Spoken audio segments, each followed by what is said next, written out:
ডিমের চপ তো অনেক খেয়েছেন, এবার ইফতারে এভাবে একবার ডিম পেঁয়াজও করে দেখতে পারেন। ইফতারের প্লেট সাথে সাথে ফাঁকা হয়ে যাবে। আসসালামু আলাইকুম everyone, welcome back to my channel. আজ আমি তৈরি করব ডিম পেঁয়াজের চপ, অথবা এটাকে ডিম পেঁয়াজের পাকোড়াও বলতে পারেন। ইফতারিতে অনেক সময় আমরা নতুন কিছু আইটেম তৈরি করার চেষ্টা করে থাকি। এই রেসিপিটা যেমন ইফতারিতে নতুনত্ব নিয়ে আসবে, সেই সাথে মাত্র 10-15 মিনিটের মধ্যে এটা বানিয়ে ফেলতে পারবেন। আশা করি ভিডিওটি আপনাদের ভালো লাগবে। তাহলে চলুন ভিডিওটি দেখে আসা যাক। বিসমিল্লাহ। আমি এখানে 2টো সিদ্ধ ডিম নিয়েছি। এখন এই ডিমগুলোকে আমি মাঝখান থেকে কেটে 4 টুকরো করে নিচ্ছি। আপনারা চাইলে এর থেকেও বেশি করতে পারেন। আমি এখানে 4টা স্লাইস করে নিয়েছি। আপনারা চাইলে এটাকে আবার গোটা একটা ডিম দিয়েও করে নিতে পারেন। ডিমগুলো কাটা হলে ডিমটাকে আমি এক সাইডে রেখে দিব। এখন আমি একটি বোলে দিয়ে দিচ্ছি 1.5 কাপ পরিমাণ পেঁয়াজ কুচি, সাথে দিয়ে দিচ্ছি 4-5টা কাঁচামরিচ কুচি, 1 চামচ মরিচের গুঁড়া দিয়ে দিব, হাফ চামচ হলুদের গুঁড়া, 1 চামচ জিরার গুঁড়া, স্বাদ মতো লবণ দিয়ে দিব, আর 1 চামচ দিয়ে দিচ্ছি চাট মশলা দিয়ে এটাকে ভালোভাবে মাখিয়ে নিতে হবে। হাতের সাহায্যে সব কিছু খুব ভালো করে মাখিয়ে নিচ্ছি, আর পেঁয়াজটা সফট হয়ে আসা পর্যন্ত ভালোভাবে মাখিয়ে নিতে হবে। আমার মাখানো হয়ে গেছে, দেখুন পেঁয়াজটা কেমন সফট হয়ে এসেছে। এ পর্যায়ে এলে আমি এখানে দিয়ে দিচ্ছি বেসনটা আমি এখানে 1 কাপ দিয়েছি। দিয়ে এটাকে আবার কিছুক্ষণ আমি একটু ভালোভাবে মাখিয়ে নেব।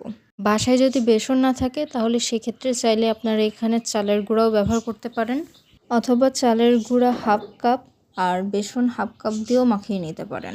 তবে আজকের পাকোড়াটা আমি বেসন দিয়েই তৈরি করব। মাখানো শেষে আমি এখানে দিয়ে দিচ্ছি ধনিয়া পাতা দিয়ে আরেকবার সব উপকরণ ভালোভাবে মাখিয়ে নিব।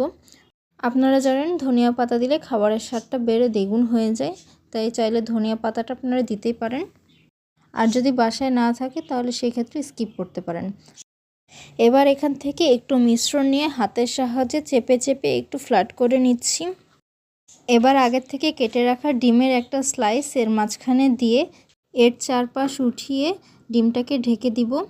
ডিমটা ভিতরে থাকবে আর এর চারপাশ পেঁয়াজের মিশ্রণ দিয়ে পুরোটা কোটিং হবে। এভাবে বাকি চপগুলো আমি রেডি করে নেব। শেপ করে নেওয়ার পর আমার সমস্ত চপগুলো রেডি। এখন এগুলোকে ভাজতে হবে। ভাজার জন্য আমি একটি প্যানে তেল দিয়ে দিয়েছি। তেলটা একটু গরম হয়ে গেলে আমি চপগুলো এক এক করে দিয়ে দিচ্ছি।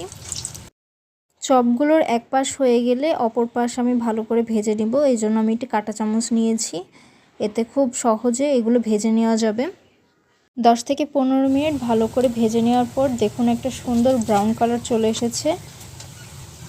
আমার চপগুলো ভাজা প্রায় শেষ। এখন এগুলো তেল ছাড়িয়ে আমি নামিয়ে পরিবেশন করে নেব। আমি একটি চপ নিয়ে আপনাদের দেখিয়ে দিচ্ছি এটা কতটা মুচমুচে হয়েছে। বিশ্বাস করেন, এই চপগুলো যদি আপনি ইফতারে একবার তৈরি করেন তাহলে সঙ্গে সঙ্গে ইফতারির প্লেট ফাঁকা হয়ে যাবে। শুধু ইফতারিতেই না, আমি অল টাইম সন্ধ্যা অথবা বিকালের নাস্তায় এটা তৈরি করে থাকি। আমার প্লেট কিন্তু সঙ্গে সঙ্গেই ফাঁকা হয়ে যায়।